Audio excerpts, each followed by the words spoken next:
Dans un monde où une information en chasse une autre, de crise en crise, toujours ramené dans le présent, bienvenue dans la zone libre pour prendre un peu de hauteur. Dans une société de plus en plus dysfonctionnelle confinant la dystopie, pour éviter le pire, un constat, un combat. Aujourd'hui, en partenariat avec la revue Disruption, les petites nouvelles de juillet, partie 4. Eh bien, bonjour Bonsoir à tout le tous, monde. comment allez-vous? Bonsoir. Bonsoir les garçons. Eh Bien, bien, on voulait parler aujourd'hui, allons directement dans le vif du sujet, vu que tout le monde a l'air extatique aujourd'hui. L'Assemblée nationale, on a vu la bataille qui se joue pour l'instant pour les postes. Qu'est-ce que vous en avez pensé? Est-ce que vous voulez que... J'ai sous les yeux la liste des postes en question. Est-ce que peut-être je vous ferai une petite lecture des différents postes d'abord? pourquoi pas, hein, ça ferait une bonne introduction. Alors, le bureau est composé de 22 membres, le président de l'Assemblée, les 6 vice-présidents, 3 questeurs, 12 secrétaires et des délégués, des délégations chargées des activités internationales, de la transparence et des représentants d'intérêt, de la communication et de la presse, de l'application des statuts des députés, chargé du groupe d'études et chargé du patrimoine artistique et culturel. Les modes d'élection sont assez transversaux, je vais vous épargner ça.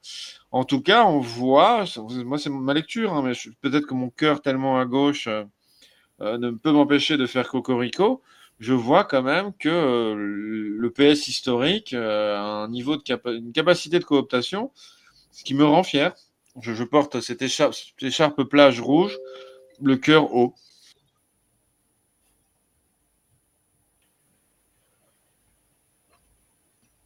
Noah, peut-être, toi qui as un peu suivi, qu'est-ce que tu en penses? Oui, bah justement, j'allais dire que la position du PS et de la gauche, on va dire, et du centre de manière générale dans les positions au sein de l'Assemblée nationale, peut avoir plusieurs explications. Alors, la première, qui est le truc le plus évident et qu'on a mis le plus en lumière, c'était pour la présidence de l'Assemblée nationale, avec Yael Braun-Pivet qui a été réélu à la tête de l'Assemblée nationale, à peu de voix près, tout de même devant André Chassaigne, qui était un vieux député, qui est un vieux député communiste, qui avait réussi à être le candidat du NFP, et Sébastien Chenu, qui était le candidat du RN. En fait, Yael Braun-Pivet ne serait pas passé si les députés, les ministres démissionnaires n'avaient pas pu voter. Et ils ont profité d'un petit flou juridique pour se permettre cela, ce qui fait que les constitutionnalistes sont un peu en sueur depuis quelque temps sur cette affaire. Mais en théorie, ils ont le droit. Et le RN n'a derrière eu aucun poste clé de l'Assemblée nationale, aucune vice-présidence, alors qu'ils ont voté pour 2 candidats à LFI, je crois que c'est 2 femmes d'ailleurs, 2 candidates à LFI, et le reste c'est pour En Marche, Horizon, les Républicains et tout ça. Bref, le RN est absent de tous les postes, de tous les postes importants, sauf erreur de ma part, de l'Assemblée nationale. Moi, j'y vois 2 choses potentielles. Premièrement, ils ont voté pour des mecs de la LFI, pour la présidence, enfin les vice-présidences, pardon. Probablement pour faire... Enfin, genre, regardez, nous, on est démocrates, on accepte de voter pour eux. Après tout, ce sont des représentants du NFP. Pourquoi pas regardez, c'est des salauds, ils ne renvoient pas l'ascenseur. Hein, je pense qu'ils ont surtout voulu les foutre dans la panade parce que ils misent sur le fait que l'Assemblée nationale va se bordéliser pendant la législature qui a commencé. Donc eux, ils se mettent bien en retrait, ce qui expliquerait leur absence des autres postes. Donc, ils ne voudraient pas être associés au bordel ambiant sur lequel ils misent à l'Assemblée nationale. C'est pour ça qu'ils sont aucun autre poste. Enfin, de mon point de vue. En plus, ils passent pour des démocrates et des gens qui ne sont pas sectaires, contrairement à la LFI entre autres. Les autres membres du NFP, c'est un peu moins le cas, mais quand même. Et on voit donc que dans l'opinion populaire, si on peut dire ça comme ça, la majorité des gens, je crois on est aux alentours de 60%, quelque chose comme ça, considèrent que ce n'est pas normal que le RN n'ait pas sa place ne soit pas représenté dans les hautes institutions de l'Assemblée nationale. Même une majorité, je crois, de membres de votants du NFP, ce qui est à souligner. Flavie, tu voulais prendre la parole? Moi, juste avant que Flavie prenne la parole, moi, j'ai envie de parler d'un magnifique bizutage, en fait. Excusez-moi, mais... Et c'est peut-être la meilleure façon d'apprendre pour le RN, que je respecte pour ses électeurs, en tout cas. Qu'est-ce qu'ils ont ramassé, quoi. C'est magnifique. Bravo à eux. Qu'est-ce que tu veux dire par qu'est-ce qu'ils ont ramassé? Ils ont voté, ils ont fait des arrangements en disant vote un peu pour vous, votez un peu pour nous. Ils ont juste rien eu. Les deux partis en face se sont alliés. C'est la même sociologie, c'est les mêmes administrations, c'est les mêmes personnes. C'est le bloc bourgeois. Ils les ont bizutés, quoi. C'était dans la cour de récréation. Ils ont le slip derrière les oreilles. Bravo à eux, c'est tout. Pas chipoté, quoi. Je crois que ça, c'est quelque chose qu'il faut vraiment comprendre. Oui, c'est que les gens de droite n'ont pas encore compris. C'est que il y a une alliance objective, oui, entre le Front populaire et le dit Front populaire, je mets 1000 guillemets autour, et le gouvernement. Et j'ai entendu même Marcel Gauchet dire aujourd'hui sur une nouvelle chaîne en ligne qu'il n'y avait pas une feuille de papier à cigarette pour lui entre la LFI et la Macronie. Ah oui, carrément. Ouais. Et donc, abusé il quand y a même. une petite feuille de papier à cigarette sur la marge, mais en réalité, pour faire vite, la LFI dénonce, prétend, on l'entend très peu sur l'économie, hein, elle prétend dénoncer le capitalisme ou ses dérives, on l'entend très très peu sur les problèmes et sur les sujets économiques ou sur le libre-échange par exemple, et on l'entend énormément sur le sociétal. Donc là-dessus, tranquille pour le gouvernement, le système économique ne sera pas remis en cause, puisque la seule chose qu'il propose, c'est d'augmenter la redistribution et la taxation. Ce que Macron n'a jamais vraiment remis en cause, puisque ce sont principalement les classes moyennes qui sont taxées, les autres pouvant ou avoir des solutions offshore, ou partant, quittant le pays, les très très fortunés. Donc là-dessus, ils ont des alliances objectives et ils sont, alors je vais dire un mot atroce, ils sont globalistes l'un et l'autre. Donc sur la question migratoire, ils sont complètement d'accord. Donc au fait, alors ça c'est quelque chose, oui, pour terminer, que la droite a beaucoup de mal à comprendre. Elle était convaincue qu'il n'y aurait pas d'alliance, que le parti de gouvernement ne ferait jamais un truc pareil. Ils sont tellement, tellement différents, n'est-ce pas? Je compte sur Seb pour être plus sur la ligne du bizutage, parce que l'amour du slip sur les oreilles, ça se partage, mon bon Seb. Désolé de te décevoir, je pense que le RN poursuit en fait ce qu'un intervenant sur la chaîne d'Olivier Berruyer et Lucide, Benjamin Morel, avait appelé la stratégie de la cravate. C'est-à-dire qu'ils vont continuer à jouer la carte de la respectabilité, quitte à s'en prendre plein la gueule, mais pour l'instant, c'est bon pour eux, parce qu'il est évident que vu l'attitude d'Emmanuel Macron et vu la paralysie du NFP, ça va être le bordel du début à la fin, et il faut sortir la meilleure façon de ne pas être éclaboussé par ça, et de ne pas faire de compromis. De toute façon, ça ne coûte rien de tendre la main si on est sûr justement de se la faire mordre, en l'occurrence, pour être le seul parti d'opposition, parce qu'il faut, c'est un peu ça l'enjeu, qui est à l'opposition, où est l'opposition, où est la majorité, entre guillemets. Et si on peut pas faire partir de là, il faut, et peu importe en fait, vu l'impuissance dans laquelle va se retrouver le Parlement, l'important c'est de pouvoir afficher clairement la couleur. Quel meilleur moyen que d'être ostracisé par tout le reste. Donc là-dessus, c'est pas, bien sûr que j'imagine qu'ils ils ne voient pas vraiment l'argent, parce que qui dit commission dit plus d'argent, donc plus d'argent pour le parti, plus de primes, plus d'influence, etc.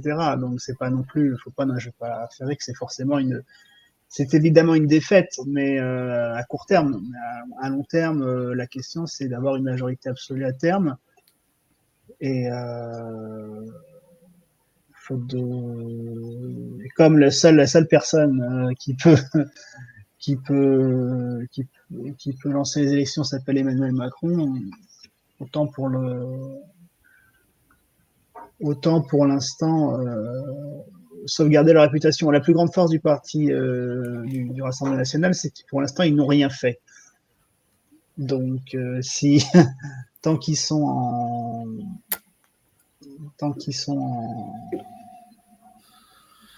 dans cette position, ils peuvent cultiver leur figure d'opposition. Ça aurait été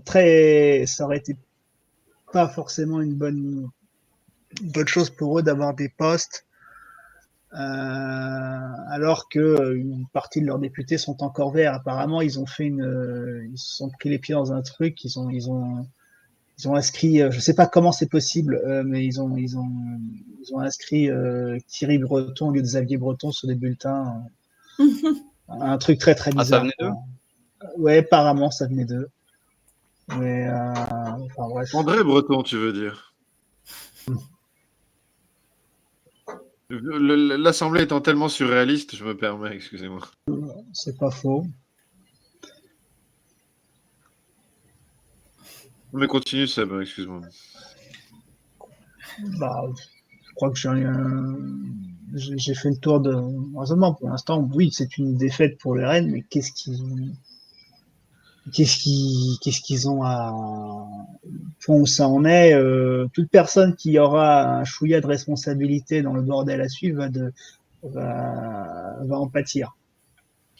Mais moi, j'ai une question là-dessus, parce que c'est quand même pas très habile de la part du camp d'en face, entre guillemets, et malheureusement, on doit mettre dedans étant extrêmement à gauche, de pas laisser quelques postes quand même au RN pour peut-être calmer la potentielle fronde populaire qui doit quand même mal le percevoir. C'est beaucoup d'électeurs, le RN, quand même.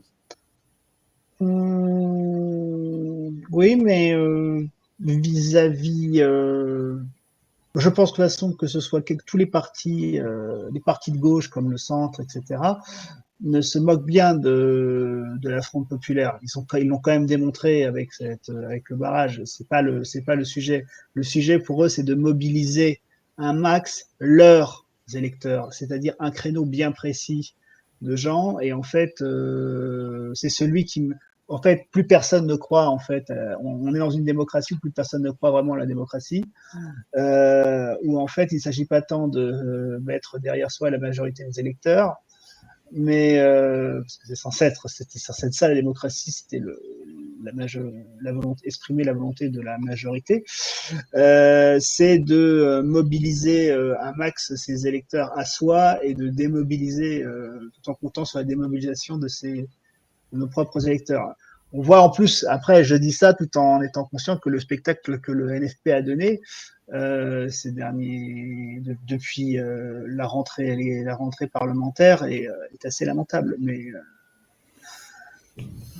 voilà, c'est complètement tordu, mais on n'est pas dans une démocratie saine de toute façon. Je pense vraiment qu'on est plutôt que sur une défaite. Bon, en même temps, ça reprend l'avis que j'ai donné et mon prisme de voir la situation. Mais on est plus sur une retraite stratégique ou un repli qui, comme tu l'as dit, de toute façon, permettra de se préserver d'une certaine compromission, à dire, quoi que ça peut vouloir dire, avec la législature qui est en cours. Et surtout que le RN avait passé, il me semble, mais les sources sont quand même à vérifier, des accords avec Yael Braun-Pivet, entre autres, que celle-ci était en faveur du fait que le Rassemblement national conserve ses 2 vice-présidences, notamment. Mais, de par ses votes, parce que c'est le Rassemblement national qui a voté pour les deux LFI, le Rassemblement national, justement, n'a pas soutenu à plein ses candidats, et de fait, ils sont fait avoir là-dessus. Je pense vraiment, ou alors peut-être que je considère les stratèges du Rassemblement national comme pour plus intelligents qu'ils ne le sont, mais je pense vraiment que c'est réfléchi ce qu'ils ont fait, et qu'ils ne sont pas juste fait douiller comme des cons, parce que si c'était juste fait douiller comme des cons, ils auraient au moins eu quelques postes. Là, ils en ont eu aucun. Mais tu Absolument sais, aucun. moi, je suis pas d'accord. Parce que, en fait, tu fais une théorie des jeux. Enfin, tu utilises la théorie des jeux et tu sais, en tant que membre du RN, que tu es t'es un tiers, quoi. Face à deux tiers coalisés. Et tu te dis, bon, ben, je vais négocier à la baisse, je vais proposer un scénario, je voterai pour vos deux candidats. En échange, moi, je prends ce tout petit machin. Je sais pas si le RN pouvait vraiment se permettre de se dire, je prends aucun poste. La naïveté, ça existe aussi. Et tu te dis, bon, en face, ils vont nous laisser pas grand-chose, mais ils vont quand même nous laisser les os, quoi. Bah non. Oui, Bah non. non, mais je suis d'accord, mais je te dirais, comment alors le RN a réussi à avoir ses 2 vice-présidences et tous ses postes à la législature précédente? Enfin, ça restait le RN, tout ça. Oui, il était moins menaçant, il était moins haut. Enfin, tu parles, il y a combien? Il y a 40, 50 députés de différence. Je pense pas que ce soit juste ça. Là, ils sont plus forts qu'avant, encore. Et il y a, c'est peut-être pas forcément vrai pour l'électorat, mais il y a dans les députés macronistes une bonne partie qui a des tendances droitisantes, qui aurait pu voter pour justement un des candidats du Rassemblement national, pour ne pas avoir des candidats issus de la gauche. Donc, Tu le, sais, Noah, je te le trouve fait qu'il n'ait complètement rien eu irresponsable. est vraiment trop, c'est trop exceptionnel. Enfin, les Républicains ont eu des postes, je crois qu'il y a eu des postes pour l'IOT. Bon, on va me dire que c'est le centre et tout ça, mais c'est trop bizarre et le RN a trop de potentiel poids pour ne rien avoir. Moi, Surtout qu'une partie de la Macronie est d'accord pour lui donner des postes. Premièrement, je vais être très très bref avant de céder la parole à Flavie et à notre ami Sébastien. Premièrement, tu te trouves complètement irresponsable parce que tu as donné des excuses à de nombreux élèves en cours de français pour leur analphabétisme et les fautes d'orthographe parce que quand même, ces méthodes sont inacceptables. Le RN semble avoir effectivement des difficultés à écrire les noms. Euh, N'oublions pas, en fait, c'est peut-être la condition qui fait un peu voler ton raisonnement, c'est, tu sais, entre les LR, la LFI et le centre, c'est les mêmes administrations, c'est les mêmes énarques, c'est les mêmes sociologies, c'est les mêmes familles parfois. Donc, je suis pas certain. Peut-être que tu as raison, peut-être pas. En tout cas, je fais tourner la parole. Tu Vas-y, es là Flavie. certain de quoi exactement? Parce que là, j'ai un truc.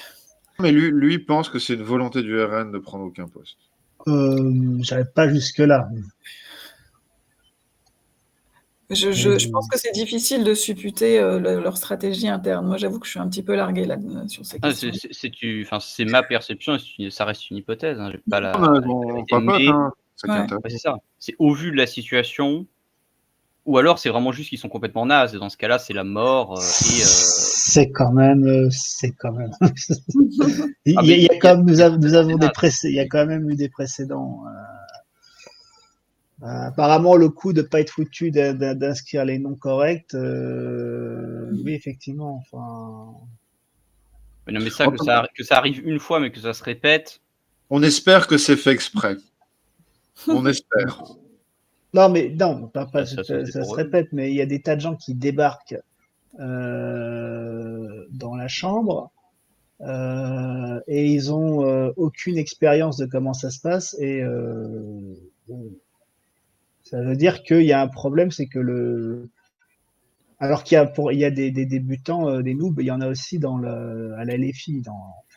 Donc ça veut dire que le RN a mal, ne prend pas en main ses nouveaux députés. Non, mais entre ne pas prendre en main et avoir des gens qui ne sont pas expérimentés et ne pas savoir orthographier le nom de candidats ou de trucs comme ça, j'ose imaginer qu'ils ont des listes, quoi, les gars. Ont des listes Non, avec les mais noms des députés dessus. Mais il suffit Enfin, qu'ils donnent ça à quelqu'un d'un peu nul et ça passe. ils ont Voilà. fait un oui, non, il screenshot. faut juste être une colossale tanche. Tu fais une recherche Non, sur internet. non, ils À ont moins fait qu'il n'y ait une pas, erreur. il y ait pas la 4G sur l'Assemblée nationale. Ils ont l'habitude que Marine vérifie. Ils ont envoyé une photo à Marine. Marine était occupée avec ses chats. Elle a fait oui, oui, c'est bon, bande de losers. Et c'est parti. Sauf que Oui, sauf que Marine, elle est présidente dans l'hémicycle, en fait. Enfin, elle est présente dans l'hémicycle, donc ça marche pas. Oui, mais elle Elle a peut son pas chat dans ramener son ses chats, sac. je pense. Elle a son chat dans son sac, tu n'y connais rien, elle a son chat dans son sac. Alors, je pense que ça peut relever de la maltraitance animale, hein, de se travailler avec un chat dans un sac. Mais Très dangereux, effectivement. Bah, voilà. En tout cas, on voit un échec en race campagne. Et moi, je suis assez content, même si ça m'inquiète un peu, mais étant de gauche, gauche plutôt du terroir, je trouve la gauche intéressant dans la salle. de voir vraiment, je trouve qu'on peut réduire maintenant la politique française à des administrations.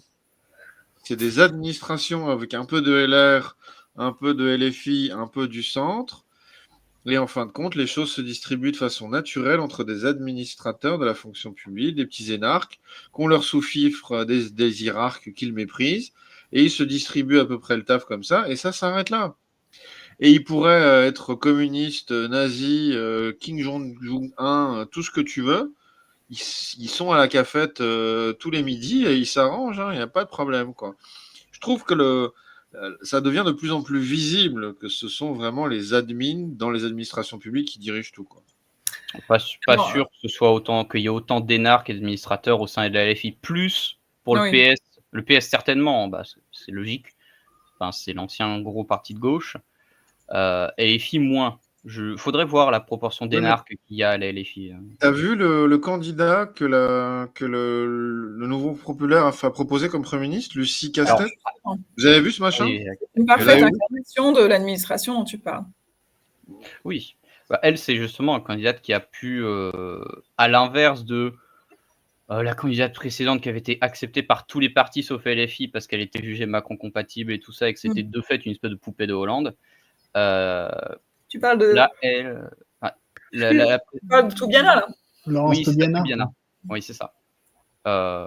Et du coup, ils ont enfin réussi à se mettre d'accord sur une candidate, effectivement, qui était au Parquet national financier ou un truc comme ça, et responsable des finances de Paris. Non, elle était à la mairie de Paris. Ouais. Et grâce à elle, d'après ce que j'ai compris, le déficit de la mairie de Paris pendant son mandat, s'est multiplié par 2. Non mais attendez, vous avez vu le personnage que c'est, ce Elle est machin? comptable des finances de la mairie de Paris. Cette personne se présente comme sortie de la société civile, quoi. Non mais attendez, c'est Marc Dutroux qui vous dit je fais de l'école primaire, quoi. Enfin, c'est incroyable, le foutage de gueule total, quoi. Je suis prof de primaire, bonjour, je m'appelle Marc.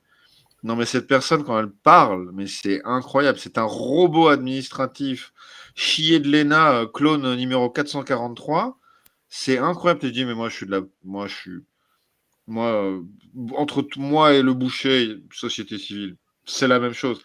On est vraiment, mais sur la lune, quoi. Et je me dis, les gens qui votent pour ça et qui se disent ça ferait un bon président d'Assemblée. Non, Premier ministre, excusez-moi, Première grosse ministre. erreur. Premier ministre, mais le clone, quoi. Est-ce qu'elle sait faire ses lacets toute seule ou est-ce qu'elle a 4 sbires pour lui faire ses lacets? Moi, je suis ébloui. Qu'est-ce que vous pensez de ce robot, quoi? J'hallucine, quoi. C'est pas les gens qui ont. Flavie, tu es muté, ton micro. C'est pas les gens qui ont voté pour elle, hein, ce sont les députés et la coalition NFP qui s'est mise d'accord sur cette candidate. Comment ils ont pu se mettre d'accord sur une aberration pareille? Explique-moi ça. Peut-être parce qu'ils n'y croient pas eux-mêmes. Macron a fini par dire non. Hein. Il a fait le mot. Non, mais ils se disent, ils balancent une candidature pour bien montrer, vous voyez, qu'il y a quand même en montrant la candidate la plus lisse possible. Ils auraient pu envoyer Hidalgo, tu sais. Lisse possible, et en toute façon, rien ne passera. Autant dire, vous voyez, qu'il y a une volonté de saboter, etc. Ils ont dû comprendre qu'ils obtiendront rien et qu'ils sont en train de se faire planter par le PS et le centre, et que ça va finir par un gloubi-glouba PS centre, la droite républicaine. C'est pas tant que le PS essaye de les planter ou quoi que ce soit, c'est juste que toutes les formations politiques ont été claires qu'ils refusaient d'avoir un gouvernement avec une personnalité issue de LFI. C'est simple. Et du coup, tant que le candidat ou la candidate au poste de Premier ministre sera estampillé NFP, il y aura forcément derrière l'ombre de LFI. Et du coup, la Macronie fera non. Par contre, si c'est PS, ELV et les communistes qui proposent quelque chose, en disant bon, c'est bon, on a compris, voilà, on fait des négociations avec le centre, ça pourra peut-être passer. Mais on n'y est pas encore apparemment, vu qu'il y a rien qui n'aboutit. Tubiana Ouais. était une ouverture dans ce sens, mais ça n'a rien donné. Mais qui au NFP va prendre la responsabilité en fait de faire sauter, de tuer le NFP. De déclarer ce serait plutôt de déclarer la vie de décès en l'occurrence. Voilà, parce que va falloir porter ça devant les électeurs. Parce que je crois que si, je sais pas si pour 1 an ou 3 ans, mais encore à ce rythme-là, la mobilisation pour les prochaines législatives ne risque pas d'être aussi importante que pour celles de juillet, quoi. En tout cas, les conditions pour ce statut de Premier ministre deviennent assez marrantes. Faut être ni de la LFI ni du RN. C'est pour ça que moi je propose soit Attal, c'est original, soit je suis persuadé que Macron y a pensé, il s'est dit pourquoi pas moi. Ah non, c'est pas possible. Alors, il y a quelqu'un qui a essayé de combiner la fonction de chef de gouvernement et chef de l'État dans un autre pays à une date un peu fatidique. Ça n'a pas donné de très bonnes choses. Bon, il était pas issu du centre, mais bon, pas très sympa quand même. Non, mais c'est qu'en fait, toutes les forces en présence ne veulent pas acter la paralysie, parce que celui qui fait sauter la coalition de gauche se suicide auprès de ses électeurs. Il mise au PS et tout ça, NFP hors LFI, mise probablement sur le fait que LFI à un moment donné va craquer ou va faire une connerie qui va leur justifier le fait, regardez, on peut pas travailler avec eux, ils sont sectaires et tout ça, pour avoir une excuse pour se retourner. Le fichier S va tabasser un député PS. Tu me diras, la Macronie, elle avait commencé son règne comme ça. Il y avait un de ses députés qui avait massacré à coups de casque un député socialiste. D'ailleurs, ça a déjà un peu commencé, on va dire, avec l'intervention de Thomas Porte, issu de la LFI, et qui a fait une déclaration. Portes, P-O-R-T-E-S. C'est pas Porcher, c'est pas Thomas Porcher? Non, c'est pas le même. Non, c'est Porte. Enfin, Portes, et qui a fait une déclaration, bon, assez vague, hein, mais où il a dit en gros que les athlètes israéliens pour les Jeux Olympiques n'étaient pas les bienvenus. Bon. On va pas faire un procès naze en antisémitisme là-dessus. Mais il y en a beaucoup qui l'attaquent là-dessus. Si jamais il leur arrive quoi que ce soit, un ongle cassé, un truc comme ça, tu imagines le masque.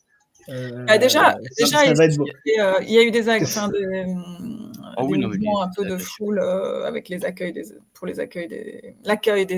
Israéliens. Il y a déjà eu des supporters israéliens qui sont allés emmerder des supporters qui avaient des drapeaux palestiniens et des trucs comme ça.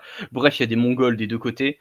Moi, je soutiens un très beau projet qui est pour la paix, justement, et qui propose des chambres pas trop chères pour les Israéliens dans le 9-3, à côté de la mosquée dans le centre. Je pense qu'il faut rapprocher les peuples. Moi, je pense que c'est vraiment une question de bonne volonté, cette affaire.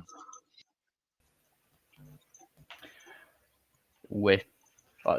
Dans tous les cas, vu qu'on parle un peu là des JO, les affaires ont commencé. On voit déjà que c'était comme ce que l'on disait depuis des mois.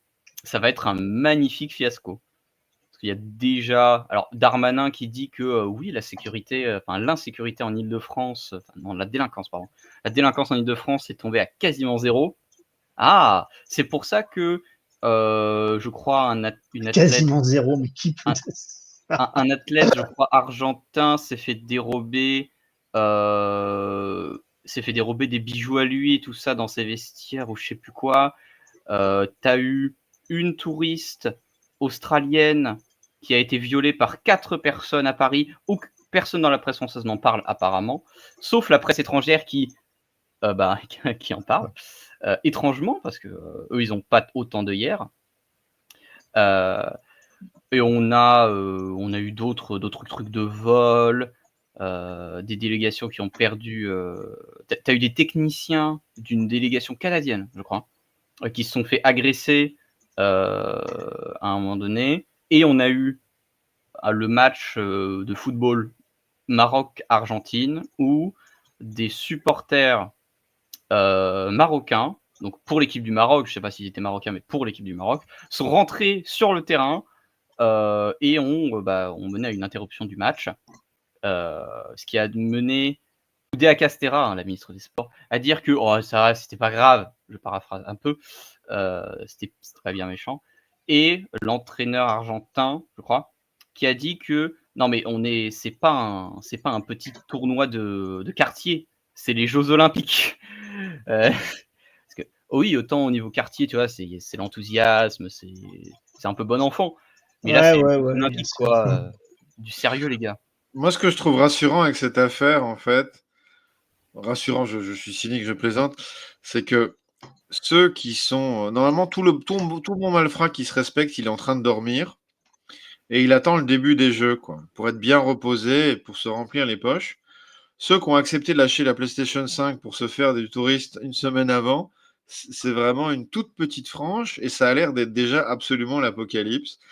Moi, c'est 60% rempli maximum. Je veux pas être terrible, je veux pas être mauvais, mais je pense que le tourisme, du malfrat va être bien plus intéressant que les Jeux Olympiques, à mon avis. Moi, j'ai surtout regardé les vidéosurveillance en dehors des stades que dans les stades, en fait, personnellement. Je trouve ça beaucoup plus drôle, quoi, je crains. Mais on est sur un scandale absolu, comme on le présageait depuis des mois, que ça allait être de la merde. Mais on a ces barrières là qui bloquent, qui t'empêchent basiquement de faire du tourisme à Paris, ce qui est un peu dommage, parce que c'est l'un des seuls intérêts de la ville, du moins pour les étrangers. T'as plein de restaurateurs qui se plaignent. Bon, certains ont peu de compassion pour eux, vu comment ils prennent par derrière leurs consommateurs avec des Coca-Cola à 10 balles ou des trucs comme 14. ça. Ouais. J'arrondissais un peu, j'essayais d'être gentil, Sébastien. Voilà, bon.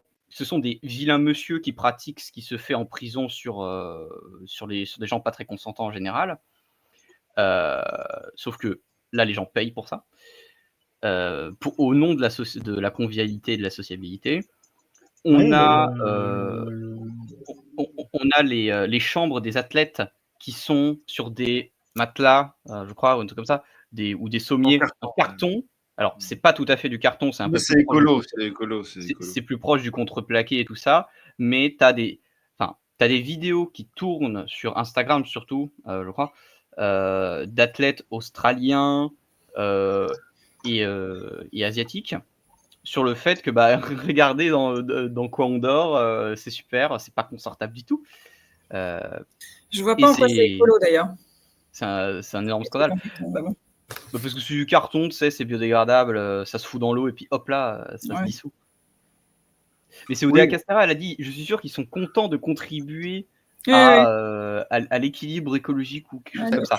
C'est des cartons qu'on va pouvoir jeter dans la Seine parce que maintenant qu'elle est complètement purifiée, ça va être formidable. Il va falloir la ressalir, ce serait dommage de gâcher ça. En tout cas, alors moi, j'ai juste une petite anecdote perso, c'est que je rentrais chez moi et il y avait toutes ces grilles.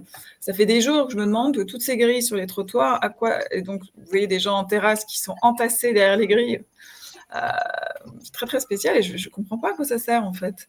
Je crois qu'elle protège le parcours du défilé du début officiel des JO. D'accord, mais pourquoi les grilles cette semaine avant que les sportifs arrivent, tu vois?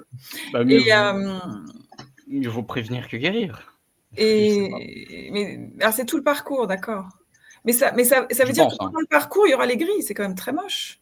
Oui, mais c'est pour protéger, parce que Macron, je crois, veut participer au défilé et tout ça. Et ça protège de rien, elles sont pas très hautes. Ça sera sur 10 km. Tu peux enjamber. C'est des... le petit prince veut se mettre en spectacle. Est-ce qu'il va mettre la marche impériale pour son tour? Non, attendez, je termine juste. J'ai demandé aux policiers, j'ai dit, écoutez, je critique pas du tout, j'ai essayé d'être très, très gentille parce que mais je voudrais juste comprendre parce que je suis un peu bête, je ne comprends pas et ils m'ont dit: «Madame, en fait, on comprend pas non plus». J'ai dit: «Vous êtes policier?» Il me dit: «Oui, mais en fait, on ne nous dit pas tout».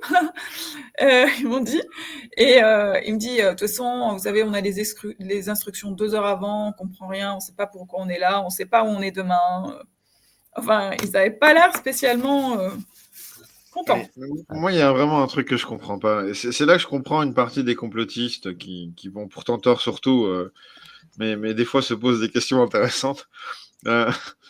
Comment est-ce que même si la France devient tiers-monde, comment tu peux être aussi désorganisé? C'est pas possible, quoi. Enfin, il y a mauvais et mauvais. Qu'est-ce qui t'empêche d'appeler les Japonais ou les Allemands pour venir gérer ton truc, Ils l'ont quoi. fait, ils l'ont fait. Il y a En beaucoup plus, il paraît que oui, les fameux livres en carton, ça vient d'Asie, mais comment tu peux être aussi mauvais, en fait? Tu sais pas faire un plan, mais je te fais un Excel, hein, c'est pas très compliqué, quoi. Mais il paraît qu'il y a une sécurité absolument démentielle. Enfin, il y a Oui. des sous l'eau dans la Seine, il y a des drones partout. Il Enfin, y a quasiment toute la police nationale qui est sur Paris pour protéger le bordel. Alors même, je reviens sur le fameux défilé d'inauguration auquel Macron va participer sur 6 km. Alors la durée, la longueur a peut-être été réduite. Je suis plus sûr de ça.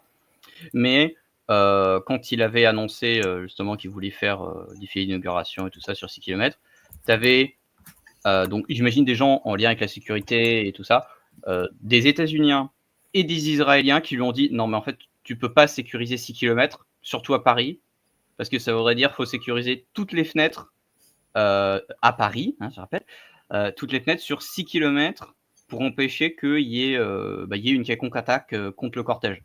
Bref, c'est impossible.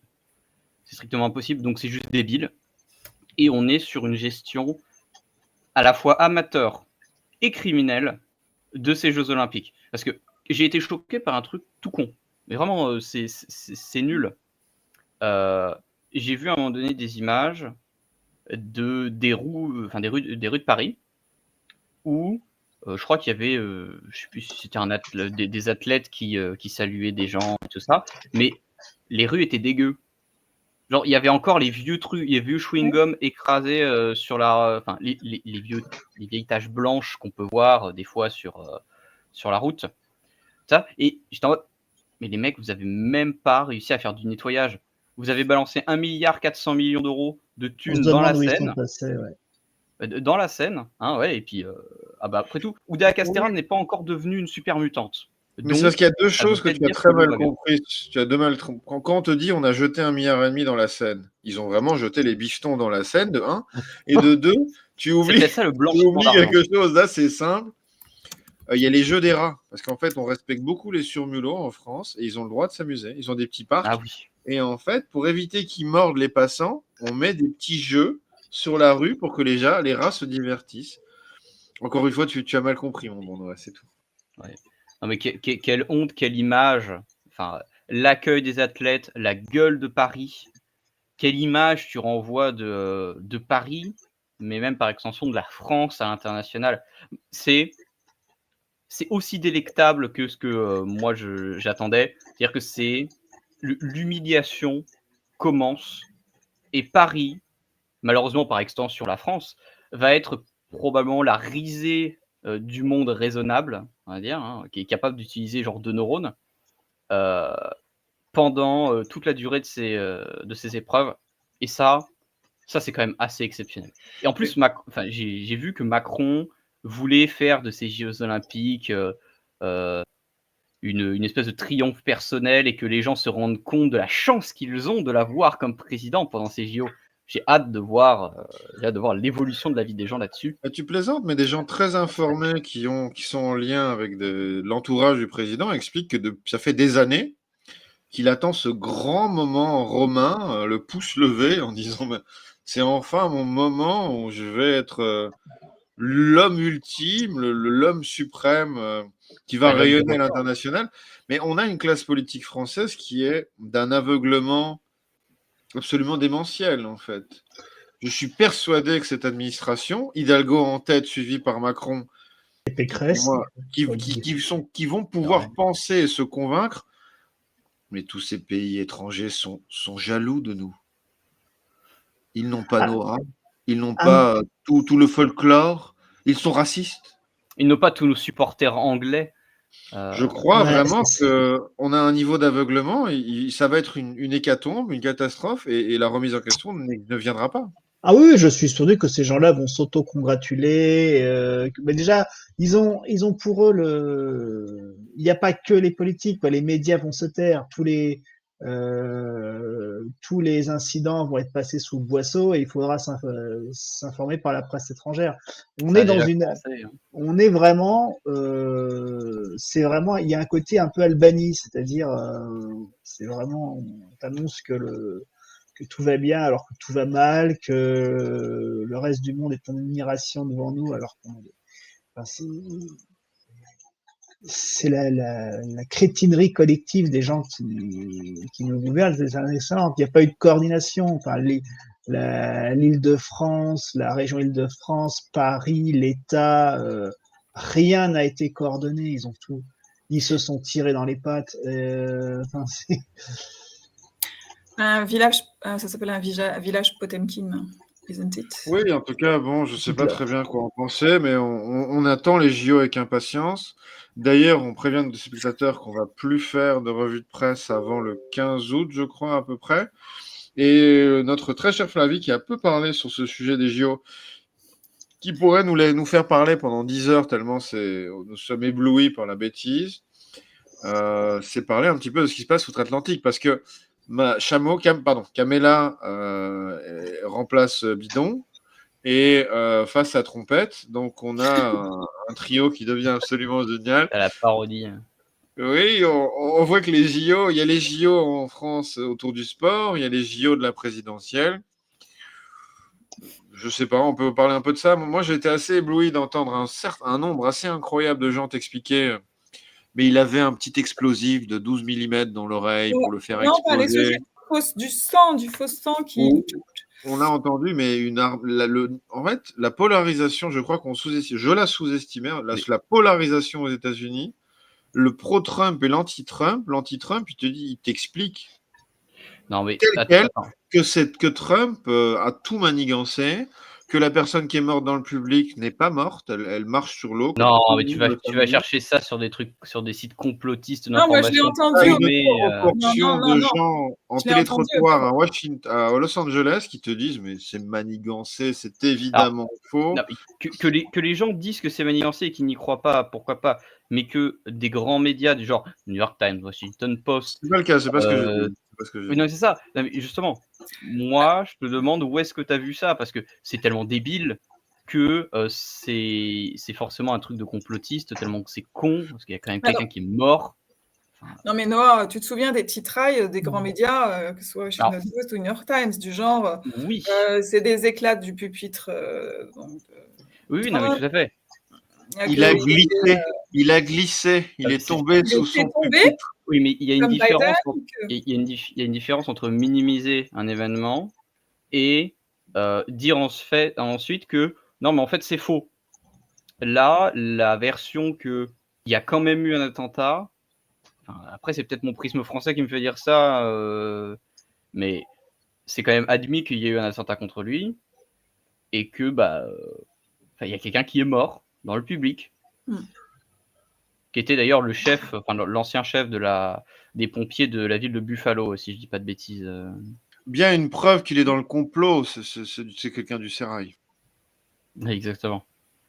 C'était un père de famille d'une 50aine d'années, je crois. En tout cas, moi je parlais de la polarisation de la société américaine. On voit vraiment que les faits de gauche et les faits de droite, comme évoqué plus tôt, fait que les gens n'ont plus d'intérêt pour la réalité objective et tu vois des proportions assez étonnantes de gens qui sont sont très motivés à répondre à un micro et qui t'expliquent quand ils n'aiment pas Trump que tout est manigancé, quand ils aiment bien Trump que c'est une victime. Oui, c'est ça, On a vraiment un affrontement entre deux mondes, quoi. C'est très intéressant.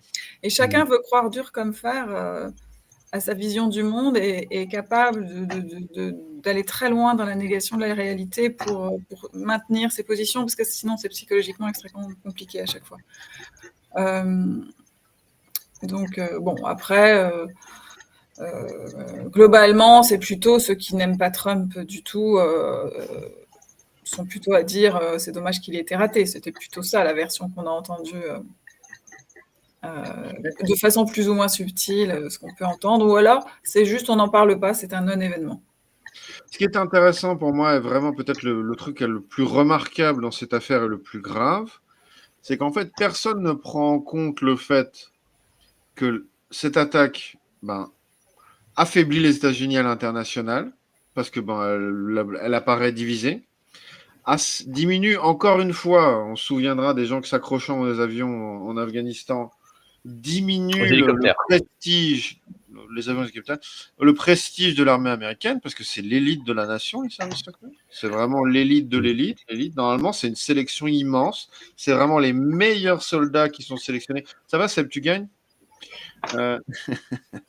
et ça nuit à l'image américaine. Et personne, ni à gauche ni à droite, se dit bon, quand même, un président a été attaqué, notre image internationale, l'intérêt commun sont des notions qui ont complètement disparu, vraiment disparu. Et moi, je trouve ça un marqueur extrêmement fort, vraiment très fort. Les gens, les Russes qui n'aiment pas Poutine, en dernière instance, se disent c'est mon président et une conception de l'intérêt commun qui semble avoir disparu de l'Occident. En tout cas, je trouve ça très intéressant. Il n'y a pas, parce qu'il y a un pays complètement fracturé en deux, ce qui n'est pas le cas en Russie, même s'il y a une opposition à Poutine. Elle n'est pas coupée en deux, en fait. Fracturée en deux, avec 20% des gens qui n'aiment pas Poutine, 80% des gens qui l'aiment. Non, mais non, je dis l'inverse, en fait. Je dis que c'est coupé en deux aux États-Unis et que ce n'est pas le cas en Russie. Disons qu'il n'y a pas autant de polarisation en Russie. Les situations sont absolument pas comparables et je pense pas qu'on a de pays où c'est comparable. Genre, on dit souvent qu'en France, ça devient de plus en plus comme les États-Unis et tout ça, avec des polarisations. Nous, on est coupé en trois. Ouais, mais c'est ça, tu prends les extrêmes que sont LFI, qui ne représentent qu'une fraction de la gauche, qui est une fraction extrémisante de la gauche. Tu as le centre qui incarne une forme de haine du petit, de la petite gens et ce genre de choses, et le Rassemblement national à droite ou à l'extrême droite. On n'est pas sur le même niveau de violence, parce qu'aux États-Unis, il y a aussi le spectre, il y a aussi il y a un fantôme qui guette, toujours le fantôme de la guerre civile, quelque chose qui hante l'imaginaire des États-Unis. Plus maintenant. Sinon, il s'appelle comme ça. Si, il y a des études quand même qui prouvent que ça monte. Puis certains, dans certains grands États comme le Texas, c'est pour le cas le plus connu, les sentiments sécessionnistes, qui étaient considérés il y a encore 20 ans comme une bande de doudingues, très minoritaire, ça commence à prendre une certaine forme. Donc, non, faut pas. Après, les sécessionnistes. Moi, je pense que c'est plus une crainte. Les gens ne craignent pas la guerre civile, sinon il n'y aurait pas une montée aux extrêmes comme ça. Qu'est-ce que tu en penses, Sébastien? Je comprends pas. S'ils ne craignent plus la guerre civile, c'est précisément le moment où il y a plus de chances d'arriver. C'est ce qu'on observe, justement. Parce que je pense qu'il y a moins cette crainte. Moi, je suis convaincu que les gens sont moins craintifs de la guerre civile. C'est pour ça que les démocrates et les républicains se lâchent à fond les ballons et se pissent dessus. Moi, ça, j'en suis convaincu. Moi, je pense pas. On a une polarisation, une extrémisation, merci le néologisme, de la politique états-unienne, mais on reste quand même. Si on était à un niveau où on se lâche à ce point-là, typiquement Trump, il aurait dit regardez, c'est l'État profond, c'est les démocrates qui ont essayé de m'assassiner. Il n'a pas fait de déclaration tapageuse comme ça, typiquement, alors qu'il aurait tellement pu. C'est Donald Trump quand même, on sait il peut faire des sorties assez ubuesques pour rester poli. Donc je pense vraiment pas, comme Sébastien, qu'ils ont cessé d'avoir peur de la guerre civile. Ça reste toujours là. Il ne faut pas confondre ceux qui sont prêts à faire la sécession parce qu'ils considèrent que le reste, ça devient de la merde, et qu'il y a aussi toute cette défiance vis-à-vis de l'État central aux États-Unis, qui est quelque chose un peu complexe, incompréhensible pour nous, en général. et le fait que tu pourrais avoir un éclatement entre des soulèvements armés. Typiquement, il n'y a pas vraiment de risque, je pense, de guerre civile comme la guerre de sécession aux États-Unis, avec des États qui font sécession et qui prennent les armes. Mais qu'il y ait des partisans démocrates ou républicains qui prennent les armes, on rappelle qu'il y a 3 armes pour 1 habitant aux États-Unis, qui prennent les armes contre leurs voisins démocrates ou républicains, contre les représentants de l'État, parce qu'ils les considèrent comme nocifs pour leurs intérêts, pour la nation et tout ça, ça c'est plus probable. C'est de fait une sorte de guerre civile de basse intensité, parce que t'as pas des forces armées organisées des 2 côtés. Enfin, tu n'aurais pas. Mais on serait quand même sur ce qui reste de fait un conflit civil. Mais aujourd'hui, on n'y est pas encore. Il y a eu une tentative d'assassinat de Trump avec des négligences de sécurité qui sont au moins criminelles, sinon préparées et volontaires. Noah, vous avez entendu parler de ce fameux plan Pac-Man ? Non. C'est-à-dire que normalement, quand vous protégez une personnalité, il doit être protégé à 360 degrés. C'est-à-dire que c'est un rond autour de lui de sécurité, et que là, comme la figure de Pac-Man, vous savez, il y a un bec, enfin, vous voyez la figure, un angle mort, un angle, voilà, où il y avait absolument rien en fait. Ce que j'ai vu et c'est absolument exceptionnel, paraît-il, en termes de sécurité, qu'il y ait un tel angle mort, vide. Ouais, c'est quand même super bizarre, parce que le tireur, il y a certains qui disent qu'il y aurait un deuxième tireur, tout comme ça. Il n'y a pas encore de preuves là-dessus. Directement s'est exprimé là-dessus, et des gens quand même assez sérieux ont pris quand même, ont mis leur réputation en jeu. Moi, c'est pas ce que j'ai vu, mais j'y connais rien, et j'aurais plutôt tendance à donner du crédit à ceux qui se sont exprimés sur le sujet. C'est quelque chose que j'ai du mal à croire, mais apparemment c'est vrai, il y aurait un deuxième tireur. Là, quand même, le concept de commandité se met sur la table et s'installe définitivement. S'il y en a un deuxième, absolument. Autant pour le cas Kennedy, il est presque évident qu'il y avait au moins un, voire plusieurs autres tireurs, mais c'est pas le cas Kennedy. Il y avait au moins 2, tu veux dire, au moins 2, voire plusieurs. Oui, c'est ça. Tireurs supplémentaires, j'entendais, pardon. Mais ce qui va dans le côté négligence criminelle et incompétence crasse, c'est que le tireur, pour Trump, a été signalé à plusieurs reprises. Alors, il a été repéré, pas forcément comme suspect, mais il a été repéré simplement à plusieurs moments.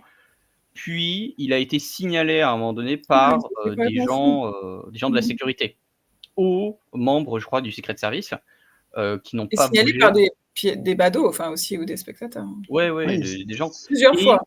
Et dans le bâtiment, sur le toit, dans le bâtiment, sur le toit où il était, il y avait, à quelques étages en dessous ou dans les étages inférieurs, des membres justement des Secret Service qui étaient là pour protéger. Mais personne sur le toit, parce qu'apparemment, je sais pas, le toit il n'était pas adapté ou quelque chose comme ça.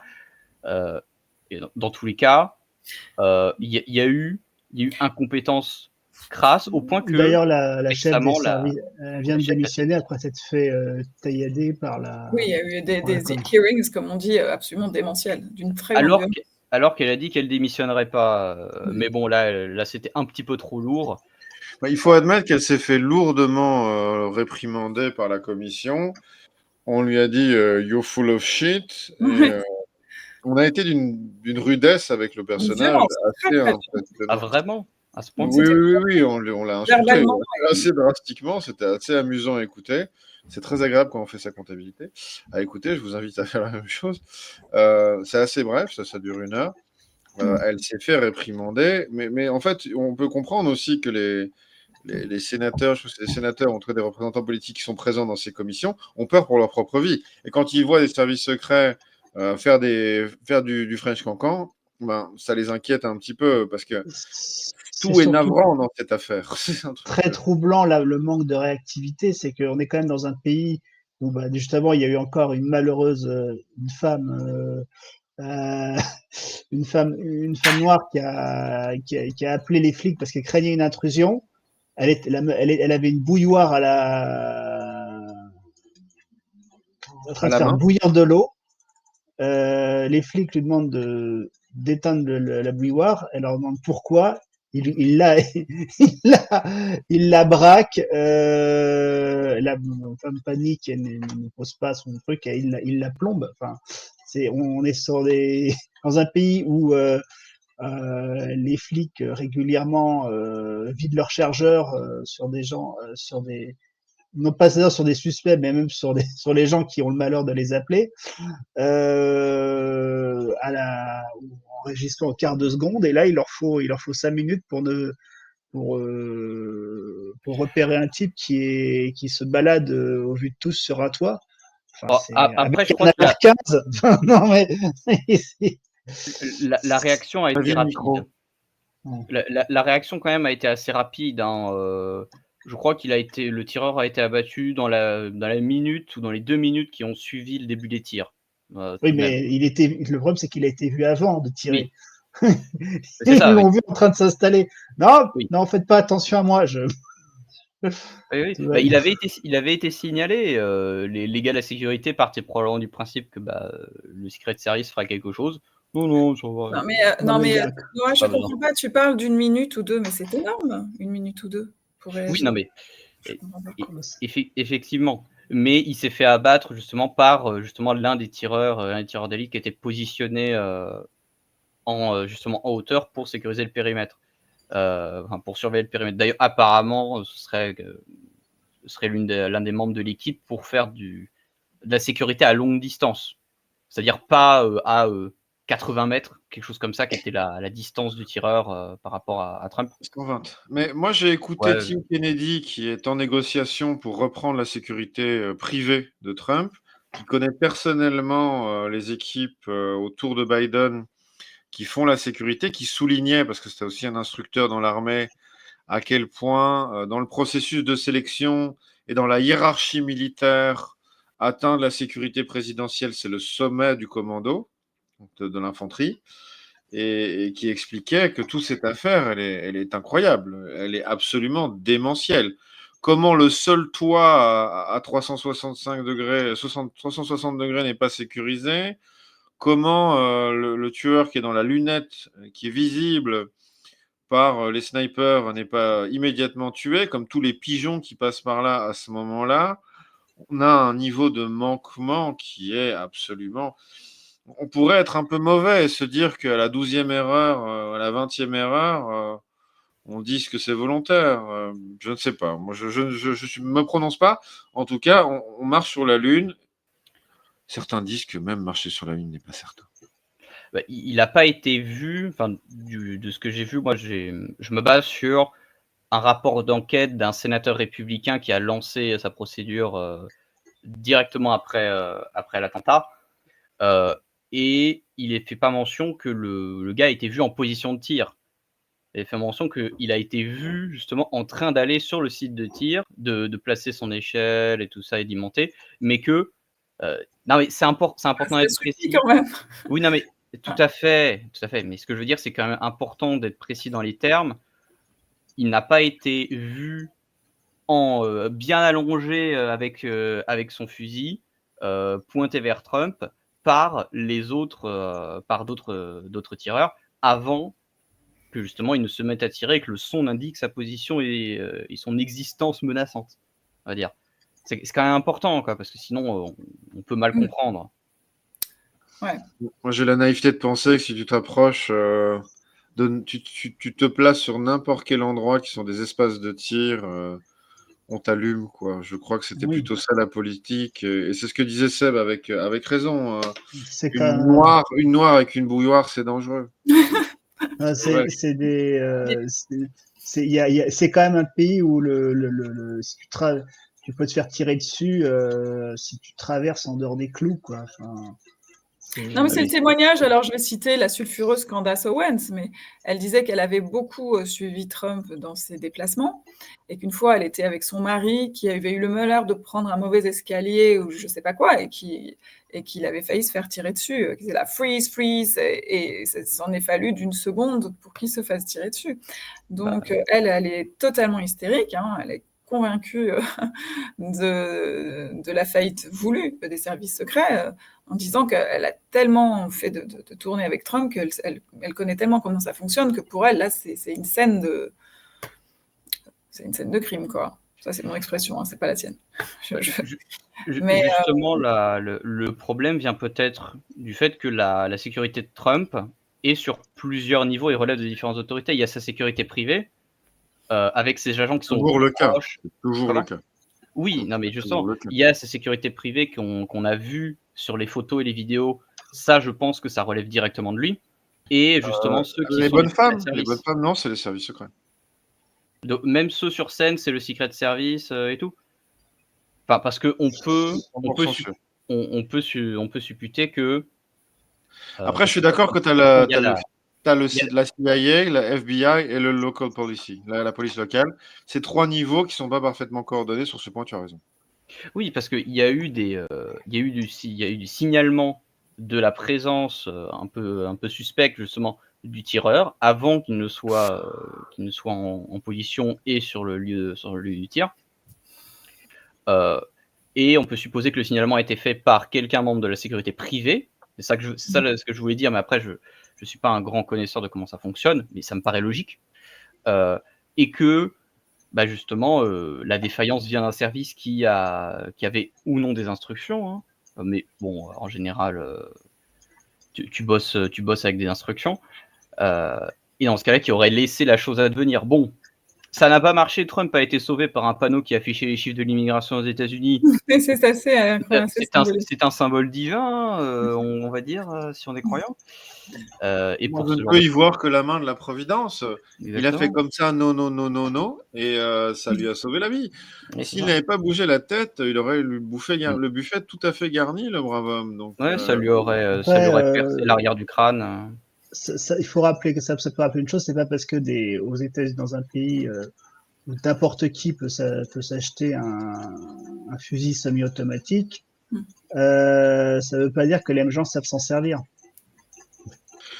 Moi, j'ai écouté Tim Kennedy qui expliquait assez clairement que son fils de 9 ans, 10 fois sur 10, un tir à 150 mètres, il le réussit. Bon, j'imagine qu'un militaire donne une formation militaire à son gamin. Bon, on est quand même dans des régions où les gens sont un petit peu mauvais. Apparemment, c'est pas si difficile d'apprendre à tirer à faire mais là, c'est une cible mouvante. C'est pas. Il y a des claquettes qui bougeaient, hein, et c'est un gros monsieur, hein, méfiez-vous quand même. Ça, non mais enfin, il a échoué son tir de pas grand-chose. Quelques centimètres. Dans les faits, ça fait pas de lui un mauvais tireur. Non mais Noah, il a tiré 8 fois, si je viens. Il y a eu 8 tirs. Oui, sauf que à partir, en fait, si ton premier tir ne touche pas et qu'après, en fait, du coup, tu signes à ton existence, tu signes à ta position, Trump, il s'est mis à couvert très très vite. Ouais. Et il était protégé par le corps des autres. Oui, mais Noah, tu tires tous tes tirs en quelques secondes. Oui, mais justement, Trump a eu le temps de se mettre à l'abri dès le premier tir.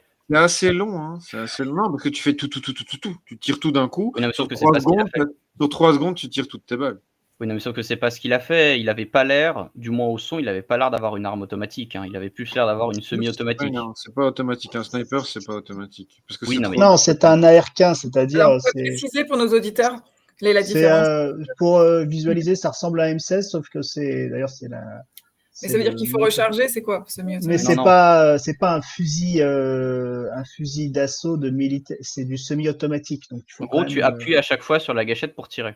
Voilà, tu restes pas appuyé et tu rafales. Tu dois appuyer à chaque fois sur la gâchette. C'est ça le semi-automatique. Donc non, il pouvait pas rafaler comme ça. Et en plus, t'as une précision qui se pète un peu la gueule si jamais tu rafales. Donc c'est compliqué. Oui, de toute façon, pour un sniper, ça n'a aucun intérêt. Oui. De rafaler.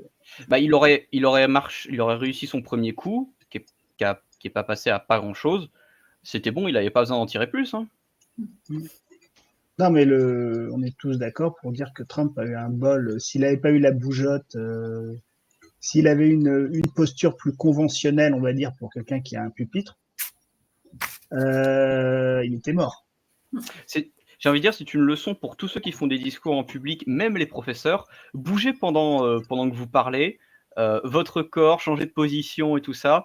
Ça captive votre auditoire et en plus, ça peut vous sauver la vie contre des gens mal intentionnés. Tu passes trop de temps dans les cours de Zumba, cher ami. Ah oui, non, mais je demande pas de danser devant les gens, faut pas abuser non plus. Alors, j'avais envie de passer juste à une autre dimension de cette attaque. C'est bon. Alors, je rappelle juste que le mot complotiste est né de ceux qui s'opposaient aux conclusions légèrement rapides de la commission Warren lors de l'assassinat de John Kennedy.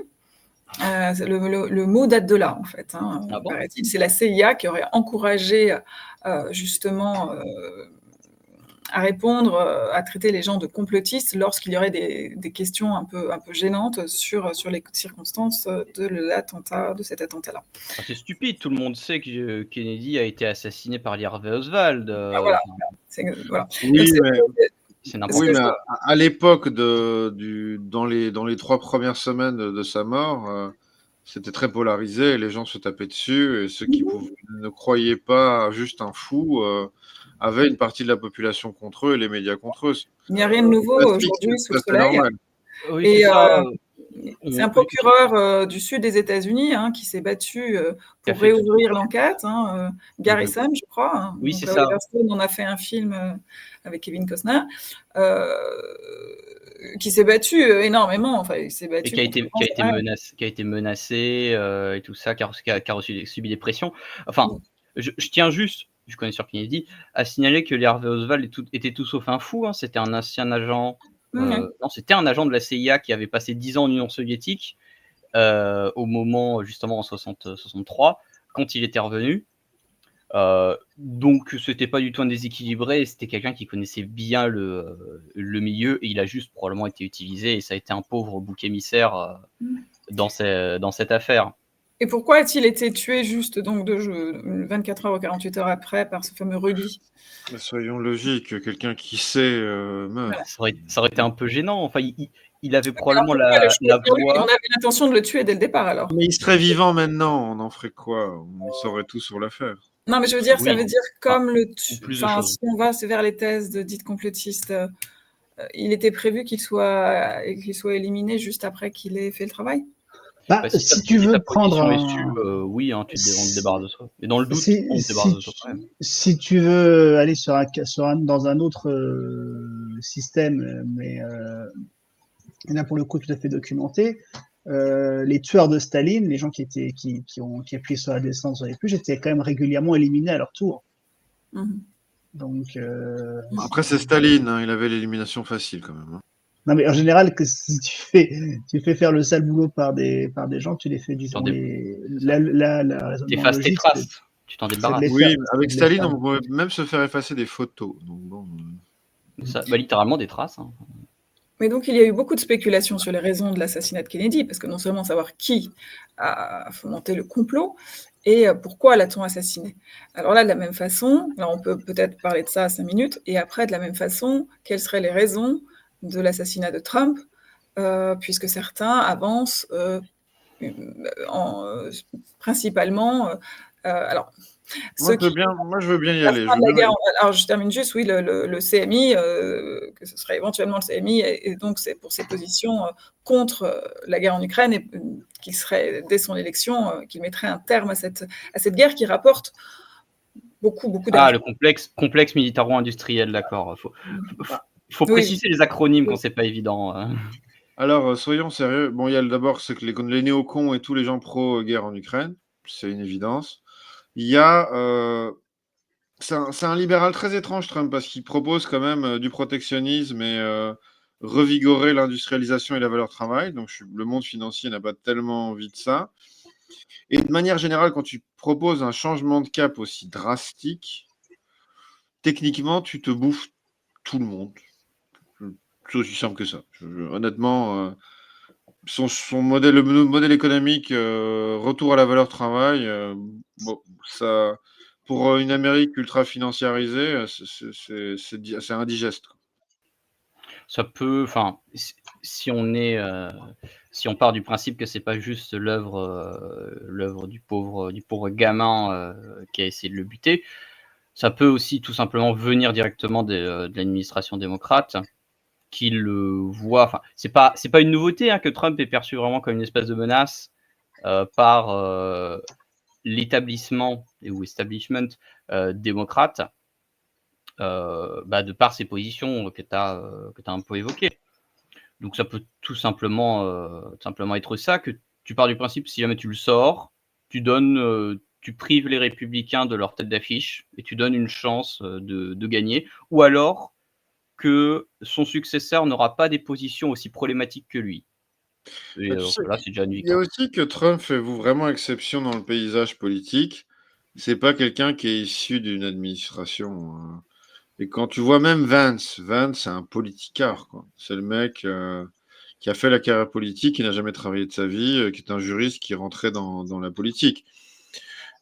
Tous les autres membres, candidats à peu près potables dans le Parti républicain sont des gens qui vivent de l'État, dans l'État, pour l'État. Donc, il faut admettre que c'est plutôt un bon calcul. Si même dans ta dernière perspective, Noah, tuer Trump et laisser place à quelqu'un d'autre, ça t'assure en tant qu'administratif d'avoir quelqu'un de plus raisonnable en face de toi.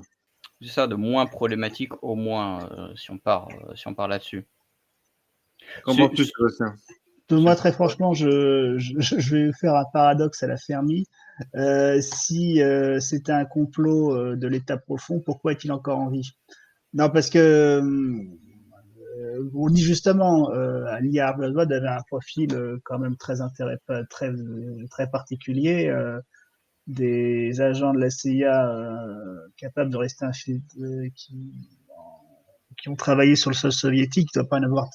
Ça se trouve pas au coin de la rue. Et là, en l'occurrence, on a vraiment le gamin qu'on trouve au coin de la rue qui coche toutes les cases du post-ado américain mal dans sa peau. Et qui n'a pas les idées très, qui a pas les idées très il a claires. un profil très étrange. On le voit dans une publicité BlackRock. Enfin, il y a plein de trucs étranges sur ce gamin-là. Mais BlackRock est partout, si tu veux. Il peut aussi boire un verre de coca et avoir un prêt étudiant qui est donc être entre la main. Tu vois, ça veut pas dire grand-chose. Il n'y a pas que ça. Il y a aussi qu'on lui a on a fait une interview d'un élève qui était en classe, qui était dans son école. On découvre après que cet élève